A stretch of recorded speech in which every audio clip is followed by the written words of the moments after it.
শুধু ঢাকা নিয়ে ভাববেন না, প্রত্যেকটা জায়গায় জেলায় এই ধরনের আয়নাঘরের সন্ধান আমরা পেয়েছি। আইন লঙ্ঘন করে অতি উৎসাহী হয়ে শুধুমাত্র শেখ হাসিনা বা ঊর্ধ্বতনদের নেক নজরে পড়ার জন্য যারা এই হত্যাকাণ্ডের সাথে সরাসরি সম্পৃক্ত ছিল সেই সমস্ত সকল রাঘব বোয়ালকে আমরা ধরব। সত্যিকারের পারপিট্রেটর গোটা পুলিশ বাহিনী নয়। সেজন্য আপনারা দেখবেন আন্তর্জাতিক অপরাধ ট্রাইব্যুনাল থেকে মোট 50-এর সামান্য বেশি সংখ্যক পুলিশ অফিসারকে আমরা আসামি করেছি। নিষিদ্ধ ঘোষিত যে পেগাসাস প্রযুক্তি, সেই প্রযুক্তি ইন্টারন্যাশনালি কিন্তু এটা ব্যান্ড। সেই নিষিদ্ধ ঘোষিত প্রযুক্তি বাংলাদেশে শত কোটি টাকা দিয়ে কিনে নিয়ে এসে সেই প্রযুক্তি দিয়ে আমাদের বাংলাদেশের মুক্তিকামী, স্বাধীনতাকামী সাধারণ মানুষের পেছনে সার্ভেইলেন্স করা হয়েছে। আন্তর্জাতিক অপরাধ ট্রাইব্যুনাল যে বিচারের কাজগুলো করছে সেখানে দু ধরনের বিচারের জন্য আমরা কাজ করছি। একটা হচ্ছে জুলাই আগস্টে সংগঠিত যে মানবতা বিরোধী অপরাধ, এই যে আপরাইজিং, এই যে বাংলা বসন্ত, সেই সময়ে আমাদের বীর সন্তানদের উপরে যে পৈশাচিক আক্রমণ চালানো হয়েছে, যারা এটার আর্কিটেক্ট ছিল, যারা মাস্টার মাইন্ড ছিল এবং গ্রাউন্ড লেভেলে যারা আইন লঙ্ঘন করে অতি উৎসাহী হয়ে শুধুমাত্র শেখ হাসিনা বা ঊর্ধ্বতনদের নেক নজরে পড়ার জন্য যারা এই হত্যাকাণ্ডের সাথে সরাসরি সম্পৃক্ত ছিল সেই সমস্ত সকল রাঘব বোয়ালকে আমরা ধরব। আমাদের টার্গেট হচ্ছে সত্যিকারের পারপিট্রেটর গোটা পুলিশ বাহিনী নয়। সেজন্য আপনারা দেখবেন আন্তর্জাতিক অপরাধ ট্রাইব্যুনাল থেকে মোট 50-এর সামান্য বেশি সংখ্যক পুলিশ অফিসারকে আমরা আসামি করেছি। অথচ বাংলাদেশে 2000-এর বেশি মানুষকে খুন করা হয়েছে। এর সাথে হাজার হাজার পুলিশ বাহিনীর সদস্য জড়িত ছিল। 25,000-এর বেশি আহত হয়েছে। অ্যাট্রোসিটির কি মাত্রা আপনারা কল্পনা করতে পারেন, আপনারা নিজের চোখে দেখেছেন। আমরা কিন্তু হাজার হাজার পুলিশকে ধরছি না। এটার মেসেজ এটাই যে বাকিদেরকে ঢালাওভাবে আমরা শিকারে পরিণত করব না। আমাদের টার্গেট কনস্টেবল পর্যায়ের পুলিশ নয়। আমরা প্রধান হুকুমদাতা, মাস্টারমাইন্ড, সুপিরিয়র রেসপন্সিবিলিটি যার আছে শেখ হাসিনা, আমরা তাকে ধরব। আমরা তার পরবর্তী ক্যাবিনেটে যারা ছিল তাদেরকে ধরতে চাই এবং তারা যে সরাসরি নির্দেশ দিয়েছেন আপনাদেরকে আমি আশ্বস্ত করে বলতে চাই তার সমস্ত তথ্য প্রমাণ আন্তর্জাতিক অপরাধ ট্রাইব্যুনালের তদন্ত সংস্থার হাতে আছে।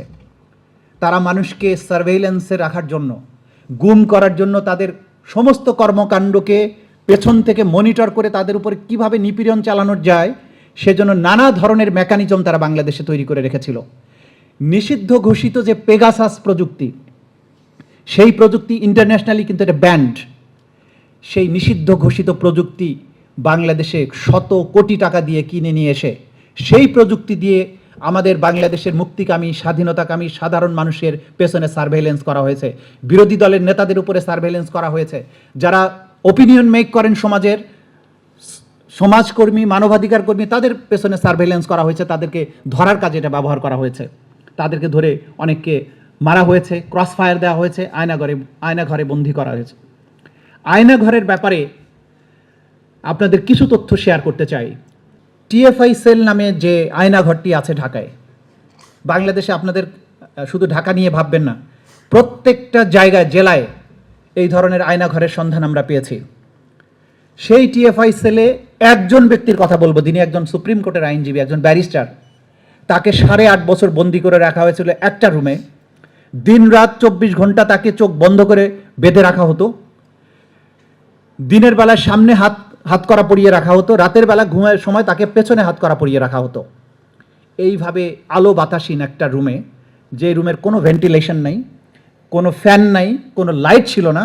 পরবর্তীতে তাকে একটা লাইট দেওয়া হয় এজন্য যে রাতের বেলায় সে কী করছে এটা মনিটর করার জন্য বাইরের থেকে একটা ছোট্ট ছিদ্র ছিল, সেটা দিয়ে তাকে যাতে বোঝা যায় সেটার জন্য একটা লাইট লাগানো হয়েছিল। আপনি কল্পনা করেন এরকম একটা রুমে যদি 8.5 বছর আপনাকে বন্দি রাখা হয়, আপনি বেঁচে থাকবেন? এর মধ্যে সে অসুস্থ হয়েছে, সার্জারির প্রয়োজন হয়েছে। ওই রুমেই তাকে কোন ধরনের ডাক্তার এনেছে জানি না, সেখানে ডেকেই তাকে সার্জারি করা হয়েছে। পাশের রুমগুলোতে ছিল টর্চার সেল। সারা রাত ধরে পৈশাচিক টর্চার করা হতো। সেই টর্চারের মাত্রা ছিল যে তাদেরকে পায়ে হাত পা বেঁধে উল্টো করে ঝুলানো হতো, যৌনাঙ্গে ইলেকট্রিক শক দেওয়া হতো, দেয়ালে বিভৎস ছবি টানিয়ে রেখে দেখানো হতো তো তোর অবস্থা এরকম হবে। একটা ছেলের খবর আমরা পেয়েছি যাকে এত নির্যাতন করা হয়েছিল সারা শরীর পচে গিয়েছিল। পাশের রুমের বন্দিরা বলতো যে এখানে অনেক দুর্গন্ধ হয়, কেন? তো তখন এয়ার ফ্রেশনার দিয়ে বারবার ফ্রেশ করার চেষ্টা করা হয়েছে। পরবর্তীতে জানা গেছে যে বন্দি ফিরে এসেছে সে বলেছে তাকে এত নির্যাতন করা হয়েছিল, ঘা হয়ে গিয়েছিল, তার ঘায়ের দুর্গন্ধে পুরো সেলের মধ্যে বাকিরা এই দুর্গন্ধটা টের পেত। তারপরে একদিন সে মারা যায়। পাশের সেলে নির্যাতন করতে করতে মানুষ যখন মারা গিয়েছে, অন্য পাশের রুমের বন্দীদেরকে ডেকে নিয়ে ওই রুমের লাইট অফ করে, লাইট তো অফই থাকে, ডেড বডির উপর দিয়ে হাঁটানো হতো এবং বলা হতো টের পাস কিছু, তোর অবস্থা এরকম হবে, যা বলবো তা করবি। এইটা ছিল আয়নাঘরের চিত্র। আয়নাঘরের 3 ফিট বাই 6 ফিট সেলের মধ্যে ব্রিটিশ গণমাধ্যম স্কাই নিউজের সাংবাদিককে নিয়ে আমি প্রবেশ করে আমি বললাম, তুমি এখানে 2 মিনিট দরজা বন্ধ করে থাকো, কারণ কোনো ভেন্টিলেশন নাই, একটা স্টিলের দরজা আছে, সেখানে ছোট্ট একটা ছিদ্র আছে, ওইটা আবার মুরগির খোপের মতো বন্ধ করে দেওয়া যায়। ওকে বন্ধ করে দিয়ে ক্যামেরা নিয়ে বললাম তুমি থাকো 2টা মিনিট। 10 মিনিটের কথা বলেছিলাম, 1.5 মিনিটের মাথায় সে হাঁপাতে হাঁপাতে বের হয়ে এসে বলল, so claustrophobic, it's impossible to stay here in.